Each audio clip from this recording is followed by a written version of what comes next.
Oh, great. Okay. So we should start with the hydrogen system, right? Okay. Yeah. Let's start. So the hydrogen system is what you did to your car.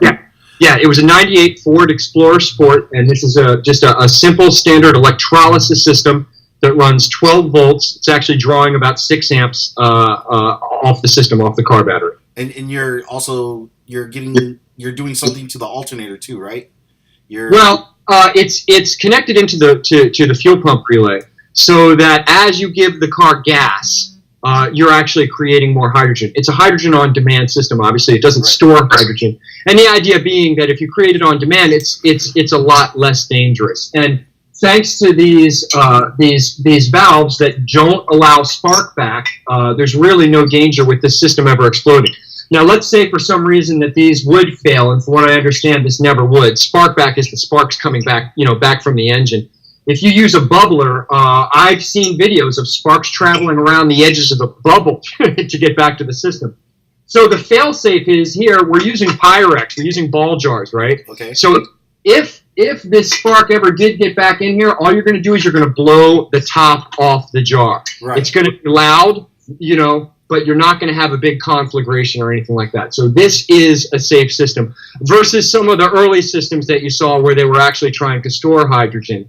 And while we're on it, I don't know if this is the right time to address this, but the fact that the car industry is giving us hydrogen cars where you have to go to a gas station and fill them up is the most ridiculous thing in the world. It's absolutely ridiculous. You basically stay slaves to the oil industry that's now going to sell you, hydrogen. It's the most ridiculous thing in the world. In fact, I always tell this funny story. I imagine in my head the day that, I'm just talking about the Toyota Mirai, the hydrogen car from Toyota. I imagine in my head the day that the heads of Toyota went down to the engineering department, went down to R&D, and they were like, all right, guys, make that hydrogen car. And they were probably so ecstatic. Oh, finally, we're going to design a car, and they're going to buy it from Toyota, and they're going to be able to fill the gas tank from their kitchen sink. Well, then the heads, I imagine the heads coming back down to the R&D department were like, oh, no, sorry, wait. We want you to design a hydrogen car where they have to go buy the hydrogen at a gas station. What? Where, there's no idea of sustainability. Who are you selling that hydrogen car to? You're selling that hydrogen car to someone who has, first of all, a lot of money to spend on a hybrid, right? And second of all, it's a conversation piece because it runs on hydrogen. And don't get me wrong, it's brilliant technology, how it's converting the hydrogen into electricity, et cetera. It really is brilliant. But you have to fill it up at a gas station. No, thank you. Yeah. No, thank you. Convert the hunk of metal you already own. It's easy to do. Anybody can do this. And more, we're seeing entities that will do this for you. That'll do the install for you. So sorry about the Toyota tangent. It's just it's all good. Of the hydrogen cars that the car industry has brought to us, it's ridiculous. It's backwards. Yeah, I mean, well, with Tesla, you still have to go to a Tesla, station to go get your car filled, and it takes what? I've never seen how long it takes to charge up those batteries. So I thought the Tesla people could plug them in at home, can't they? I'm sorry, I shouldn't use that. There's a ton of Teslas in my neighborhood. I thought these people were plugging them in their garage. Yeah, well, say you go a certain distance, like out here in Vegas, they have the Tesla charging machines, or it's not just Tesla, it's any electrical car that. Oh yeah. I see those around. Yeah, I see those around town. Yeah. I mean, hey, and the idea of the electric car and all of that. I mean, personally, and I don't want to say anything bad about Tesla, the company Tesla. Yeah. I love the fact that they're bringing electric cars, albeit expensive as hell. Right. You're right. I love the fact that they're bringing electric cars to the community. The thing that I think, though, is I think Tesla would roll over in his grave, though, if he knew that his name was being put on these cars, because it's a very, very primitive type of electricity compared to the type of technologies that Tesla was engaged in. Right. Yeah. In fact, supposedly Tesla made a car, and you're not going to find too much information about that other than firsthand accounts. Yeah. And certainly, it was operating and behaving far more efficiently than the limited batteries, albeit cutting edge for our technology. the very, very limited, the limitations of these entropic systems that we keep building, these cars that we keep building. I think Tesla would be upset to have his name be a part of that. Now, if they were accessing the reservoir of energies from space-time, from the fabric, I'm sure Tesla would be fine with it. He'd stop rolling over in his grave. So the space vacuum that you keep, space-time vacuum, right, yeah, that you keep talking about. Elaborate a little bit more on that. Well, okay, and again, early on, and from Tesla was always talking about the ether, either spelled E-T-H-E-R or spelled A-E-T-H-E-R. Others refer to it as the luminiferous ether, right? Okay.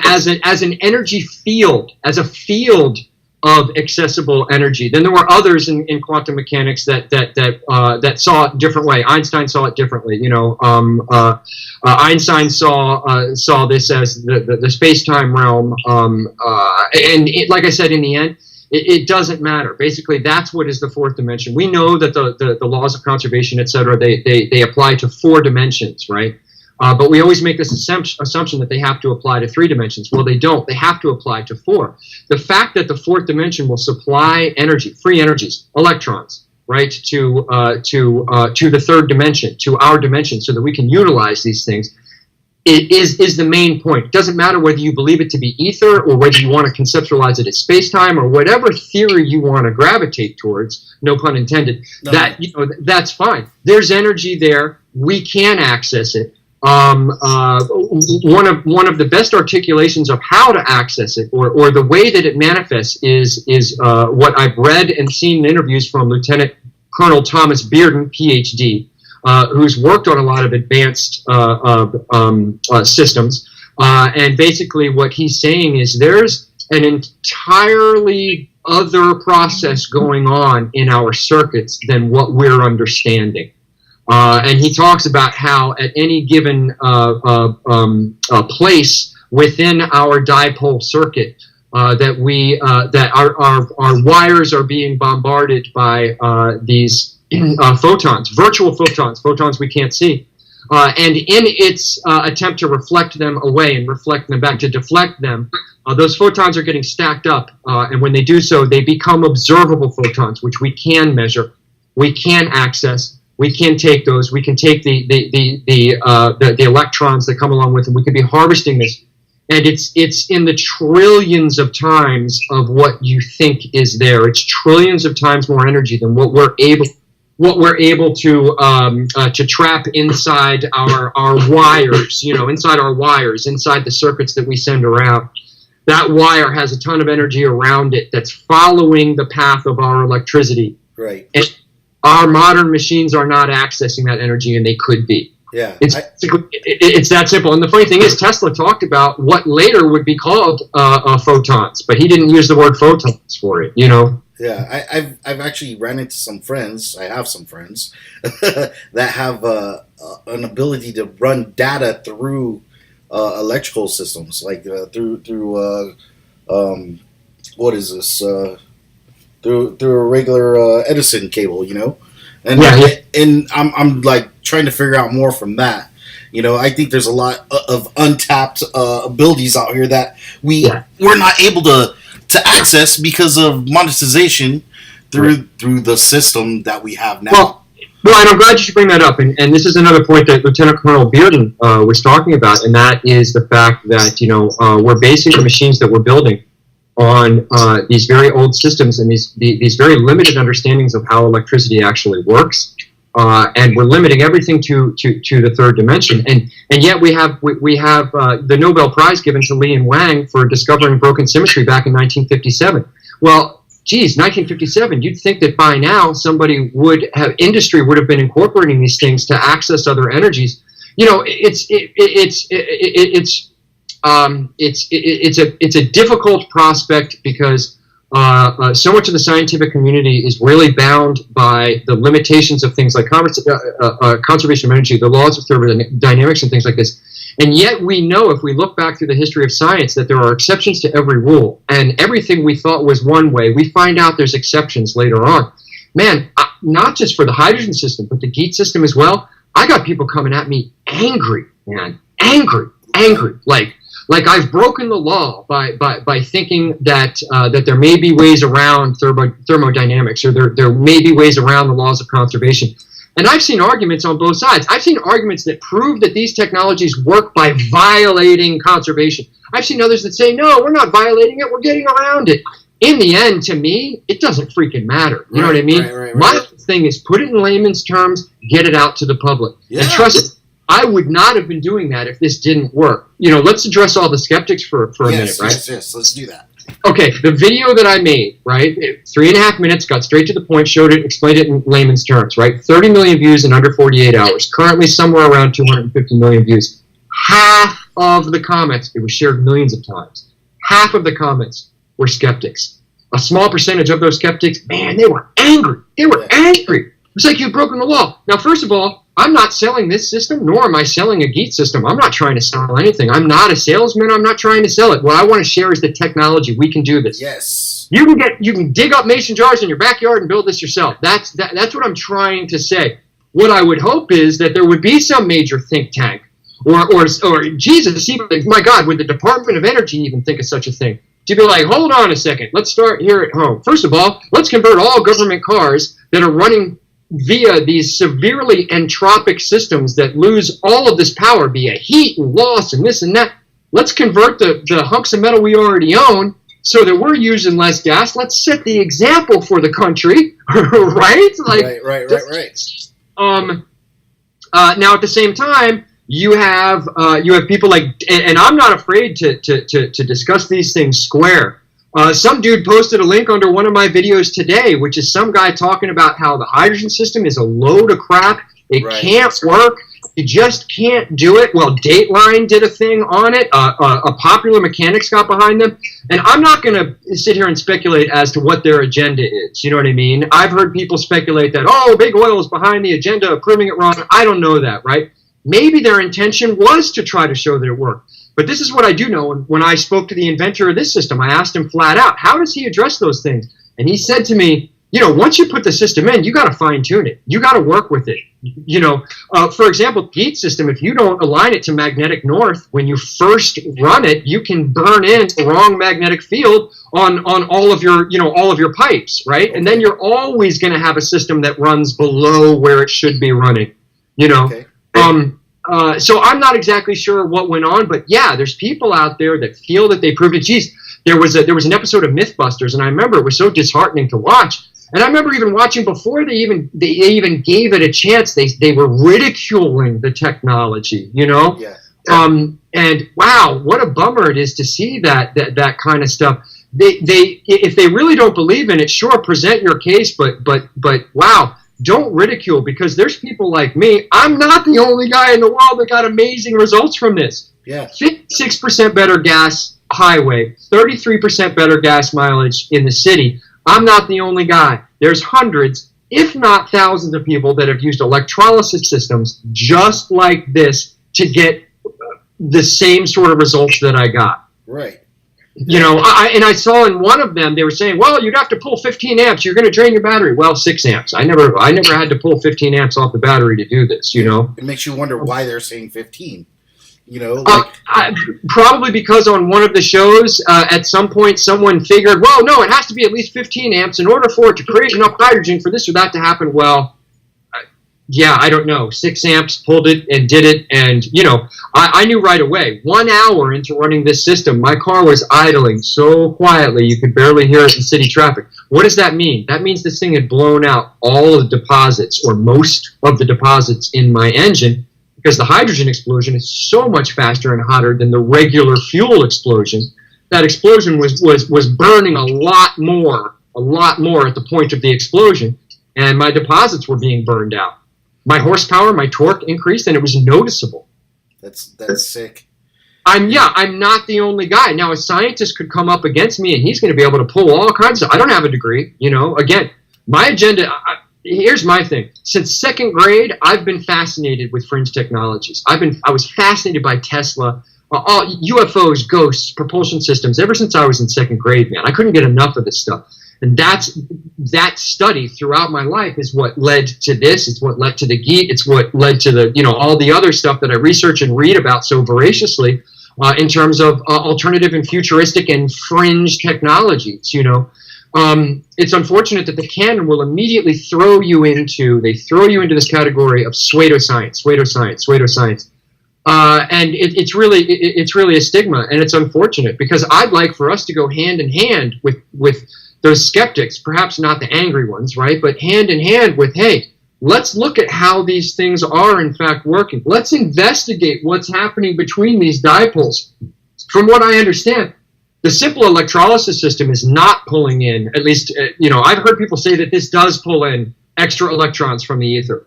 I've heard others say that it does not do that, right? So I don't know for sure about this system. Do you know what I mean? Yeah. Whether it's this system or whether it's the GEET system, where we know, according to Florida State University studies, that it was pulling in electrons from the ether from 50 feet away. How do they measure that 50 feet? I don't know, right? Okay. But my point being, look, let's work together with whatever of these scientists are willing to investigate what's going on between the dipole. What are these photon packets? What are these extra electrons that we can access, and how do we do that? The best example of this that I can give you, and you better believe it's free energy, is the Searle effect generator, right? The what? Basically, the Searle effect generator, which basically the main component is a neodymium magnet, the most powerful magnet in the world, and it happens to have a very loose electron in its outer orbital. It's easy to take the electron off of that thing. Well, you put that in the middle of a bunch of concentric magnetic fields, and the way that John Searle did, and these electrons that go into the center of that battery get thrown through the system, and then more follow. It has to replace the void. John Searle calls it the fabric. He says the extra electrons are coming from the fabric. Yeah, that's free energy. You're not putting that energy in there. You know what I mean? That's not part of the energy that you are expending to spin the magnets, to spin the magnets around that thing. That is free energy that system is pulling in from the fourth dimension. It's measurable. It can be seen. It can be proven. So I like to use that as one of the easy examples of something. But pretty much, any of these, Howard Johnson invented a magnetic free energy machine, and it worked. He got a patent for it. Yeah, Howard Johnson, right? There's tons of different ways to do this. I would love to be talking to some of these scientists about what's going on during that plasma reaction, during that plasma pinch, during this moment where supposedly extra electrons are being brought into this system. They've measured some of the gases coming out of this thing, and in one of the studies, they found 3 gases that aren't even on the periodic table. There is a transmutation of gases going on. There is a collection of electrons from the ether, from the space-time dimension, going on with this system. Man. With the finely tuned version of this system. Let me put it that way. Yeah.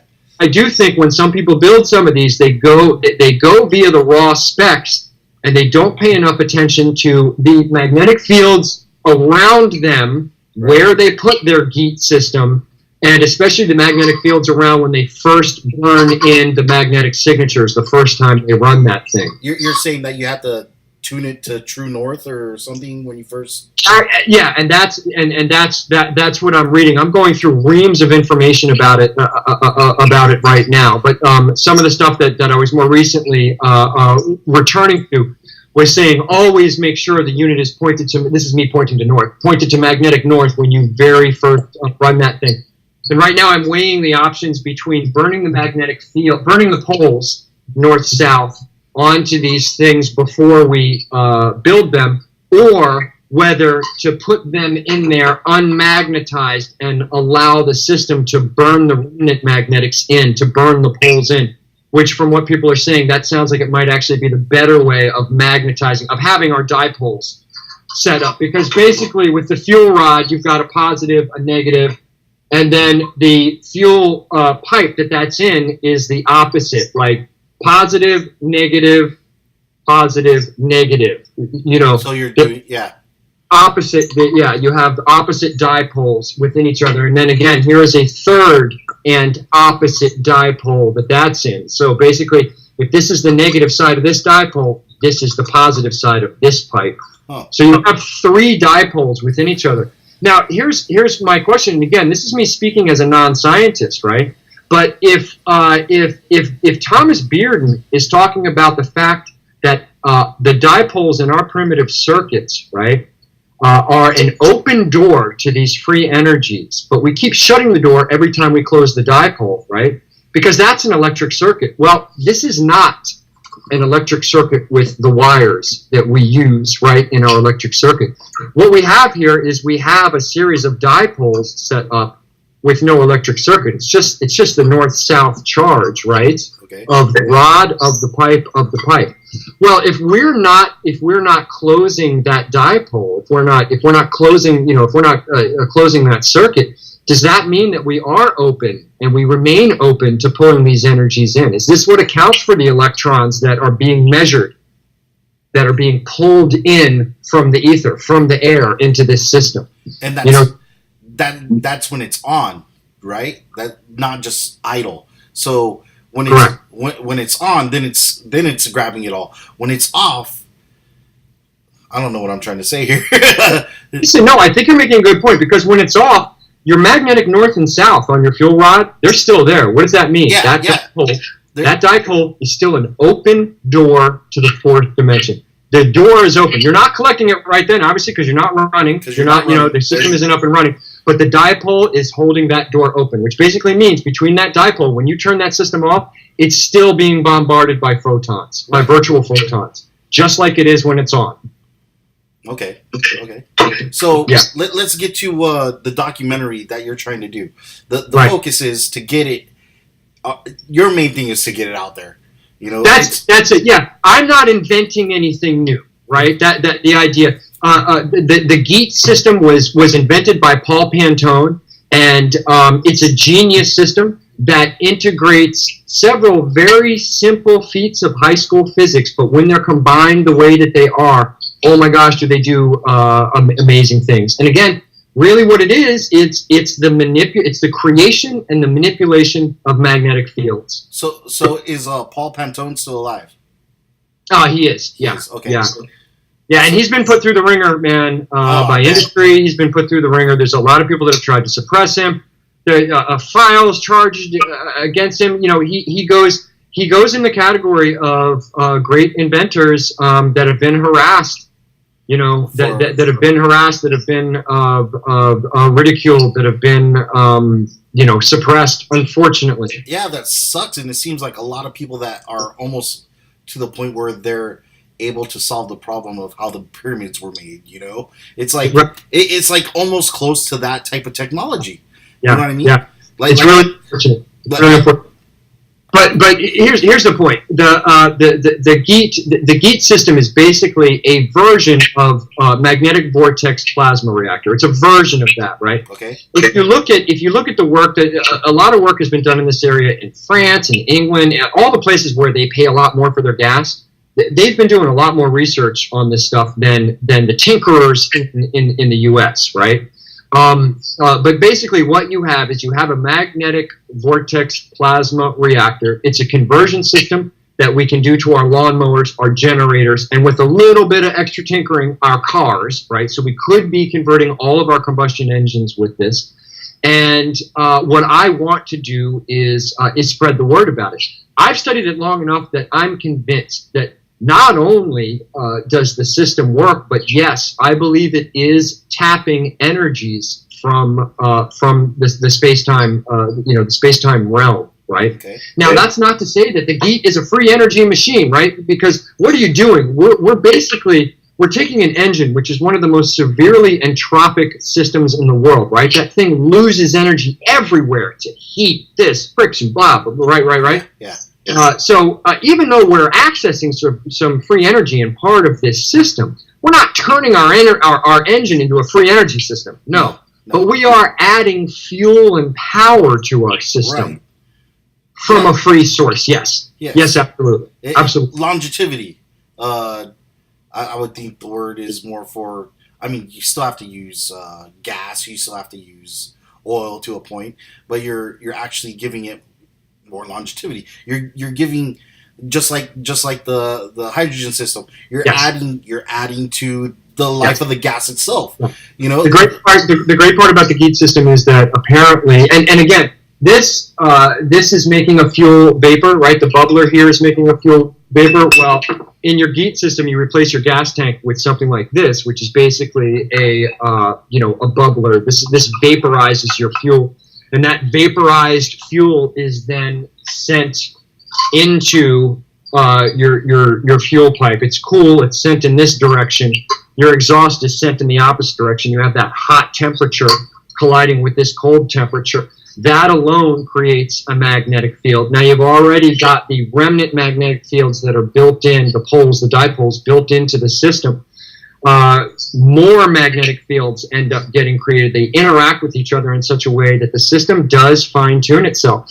This pole, this rod, your fuel rod, is going to float all by itself right in the center while you've created this Venturi vacuum. You have an ionization, a violent ionization process going on where the ionized fuel particles are vortexing around this pole.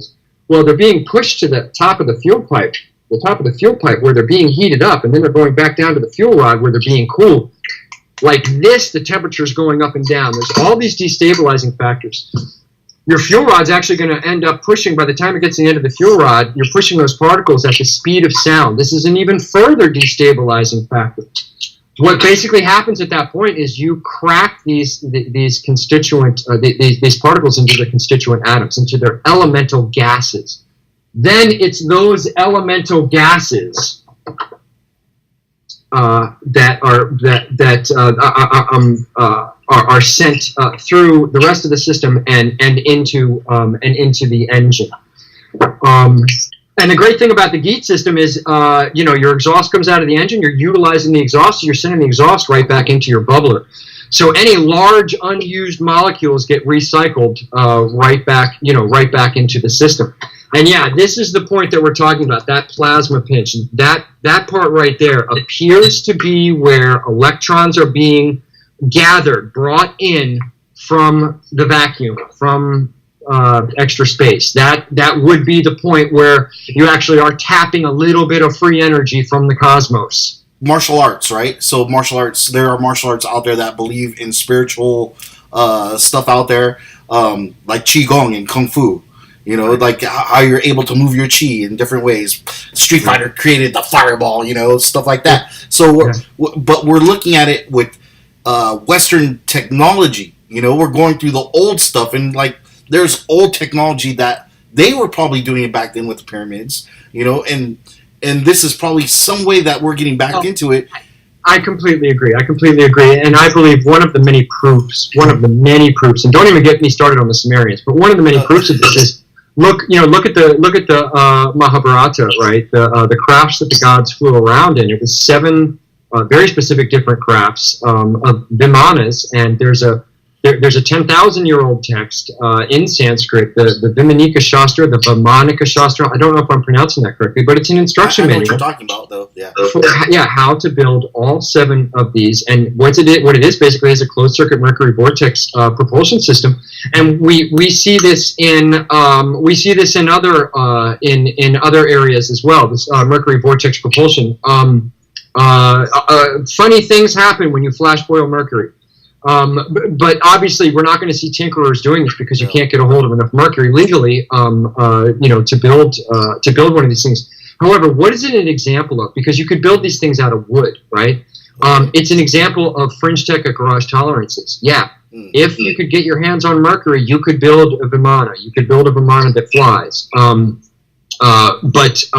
Yeah, you'd need to get a hold of the mercury. Like a lot, like over a gallon. The question is, honestly, I've never understood what the amount is that it actually utilizes. Okay. I've always imagined in my head that it was probably somewhere like a quart or a gallon, something impossible. I had one friend that was like, dude, I'm just going to go buy a whole bunch of thermometers and break them and all the mercury. I don't know if it works that way. There's a few different brands of mercury, and it might be one of the more dangerous ones. I don't know. Anyway, my point being, there's been many systems throughout history that go way back to ancient technology, and because we are so blind, we look at the date and the year and we say they couldn't possibly have been flying through the air then. They were primitive. And wow, we're selling ourselves short by doing that, by assuming that these people, I'm were with you privileged. on that. I'm totally with you on that. Yeah, it's really unfortunate. So the documentary where the steps that you're gonna take and all of it is it's a manual. You're basically showing people how it's done, and then you're gonna go travel to see 2 people that have other units that are going through. Correct. I'd like to find one person that is doing it to a car. I'd like to discuss. Here's why, because you have to be able to do a variable idle. That's what throws the whole thing off as far as the GEET system is concerned. That's what I want to hear from people, because again, tens of people have applied the GEET 2 vehicles, have applied the magnetic vortex plasma reactor 2 vehicles, and it's and it's worked. So we know that it can work. So I'd like to find someone who's currently doing it, To their talk car. about it, feature them, and of the 2, have one of them be someone that's doing it to a car. I'm in contact right now. I got a guy in Brazil reached out to me. He wants to do it to a 40-foot bus. He's already got the engine out of it. Wow. And he wants to convert that to run with the GEET reactor. Okay. So that's probably going to Brazil to do it.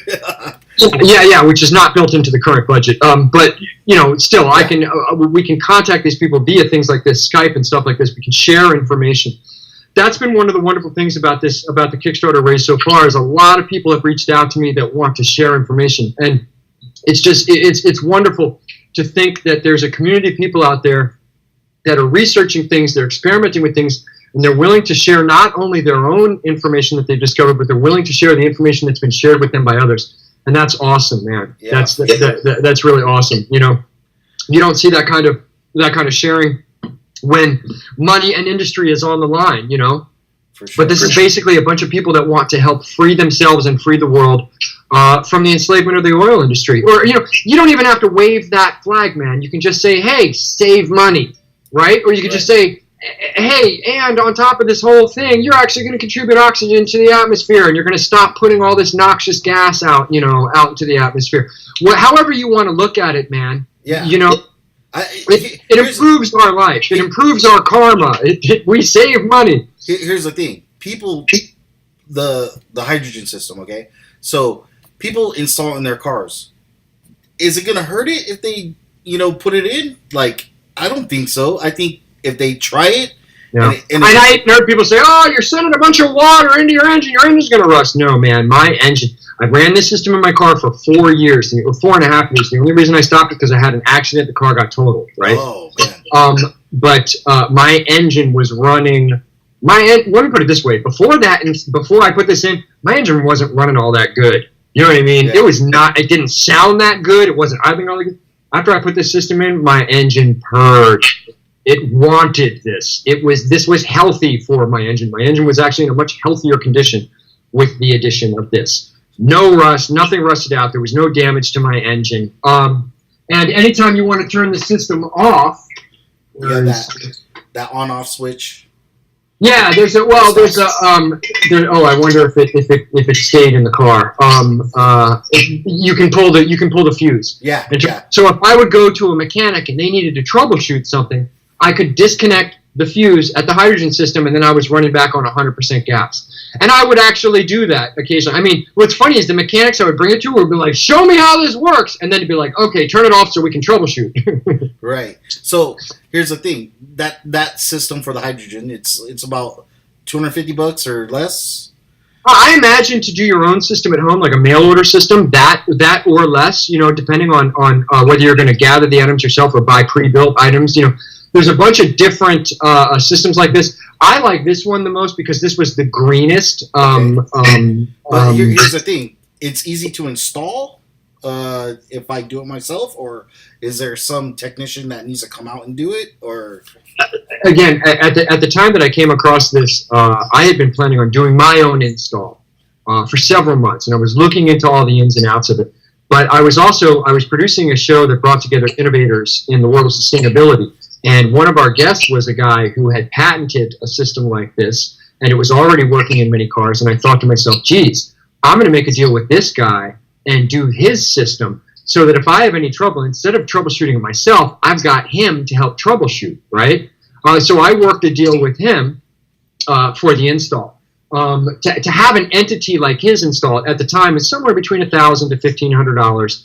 But again, you're saving at the gas pump right away on it, you know. And like you had mentioned, you can get prefab systems online that are a lot cheaper than that, and you can do the install yourself. I mean, it's always good to have at least a basic skill set of engine mechanic knowledge, you know, for sure. On your side. And to the best of my knowledge, and this is still the case, older cars work better, you know. Yeah. A lot of the more modern computers on the cars are taking conversions into consideration, and so they try to have fail safes that if someone is tinkering with the car, you know, like they're gonna dump a bunch of fuel, or do you know what I mean?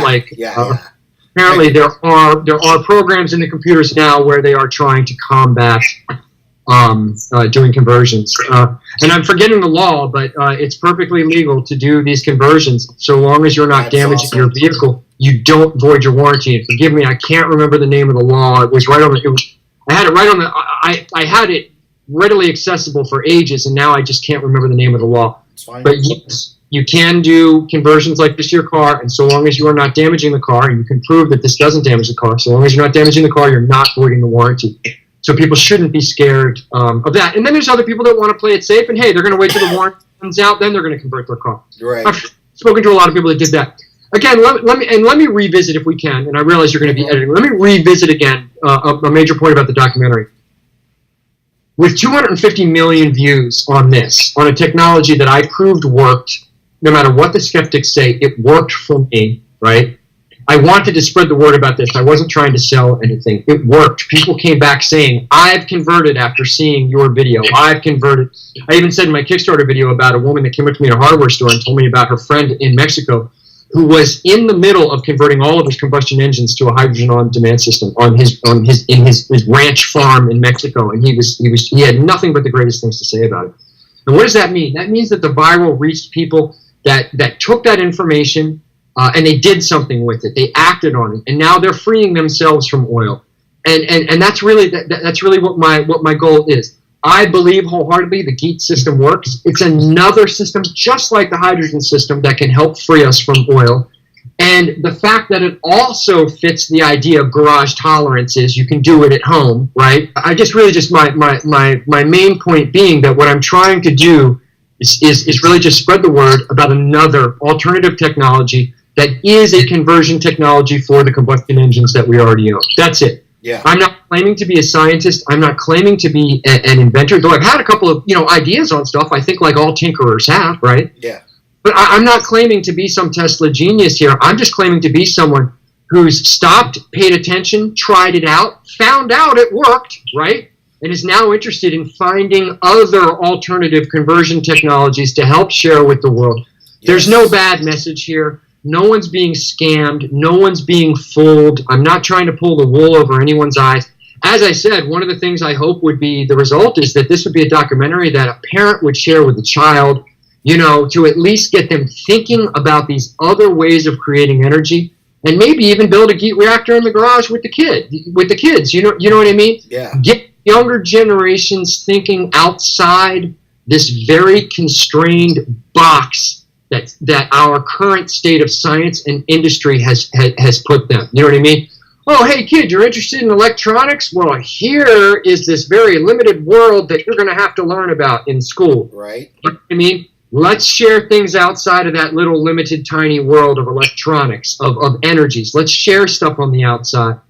And even if it's something that we can't prove empirically with this device right here, do you know what I mean? Even if I can't. If enough people are having these results, let's not poo-poo this stuff. Hey, I don't work for a lab. I don't have to follow stringent empiricism. Now, yeah, if I'm going to go make a claim about it, I want to qualify everything as such, right? But my point is we don't have to live via the limitations of, okay, let me put my poster of the laws of thermodynamics over here, and let me put the laws of the conservation of energy up over here. Let's make sure I follow those up. No, let go of it. Use your imagination. Do you think Tesla did that? Do you think Tesla had the limitations posted on the walls around his lab? No. Right? Yeah. it's hard for, I have friends that don't like believe in Tesla. Like there's a lot of people that say, oh, he's a quack, whatever. He didn't get to prove any of his stuff. Like, I mean, he got to prove some of his stuff, but the reason why half of the things he didn't get done is because of J.P. Morgan. And why is that? Because he was a corporatist. He was more about... And J.P. Morgan had financed Wardenclyffe. I think what Tesla had not told J.P. Morgan was that he was going to make electricity free through Wardenclyffe. That Wardenclyffe Tower out on Long Island served a number of different purposes, one of which was the broadcasting of free energy. Tesla showed us. Tesla knew it worked, and as soon as J.P. Morgan caught wind of the fact that he was also doing this, he got shut down. He got suppressed. Right. So it's really, really sad. It's a really unfortunate thing. And hey, but people like you and I, let's wave that flag. Let's research Tesla. Let's look at what he was talking about. He was trying to tell us a lot of things. He keeps talking about, look at your Tesla quotes. I don't care whether you're looking at memes or whether you're going to pick up a book written, about Tesla. Look what he's constantly talking about, this unlimited wealth of energy that's there for the taking. It's free for us. It's free for us. I don't think the guy was wacky. I think the guy knew exactly what he was talking about. I do too. Yeah. I do too. Well, I think I got a lot of work here, Grant. We talked. We had a lot of stuff. Yeah, I'm sorry, and I'm sure I ran off on tangents on this and that, but and again, if I can just revisit it real quick. Go for it. This is another point that I really did want to make, John, and that is, if I were a filmmaker making a documentary about like the homeless, right? That's a noble cause, and it sure would be a heck of a lot easier than me trying to make a documentary about the GEET plasma reactor. What is considered a fringe technology, just because it hasn't been proven enough times over in enough empirical environments to be accepted by the mainstream. So what is this additional battle that I have against me is people coming at me saying that I'm a charlatan, saying that this is pseudoscience, saying that this is not accurate. So I've got that I'm going up against. But I feel like in the research and the study that I've done, I've seen enough examples of people successfully executing the GEET technology. I believe wholeheartedly it works. I want to share that technology with the world as another way that people can help free themselves from big oil. There's no scam. There's nothing being sold. No one's trying to pull the wool over anybody's eyes. I want to inspire. Man. You do, bro. You do. Especially me. I'm a big fan, man. I'm a big fan. Right on, John. Well, hey, man, it's always a pleasure talking to you, brother, and I appreciate it. Yeah, for sure. I'll see you out there in the industry. Sounds great, right? All right, you take care, buddy. Later, man.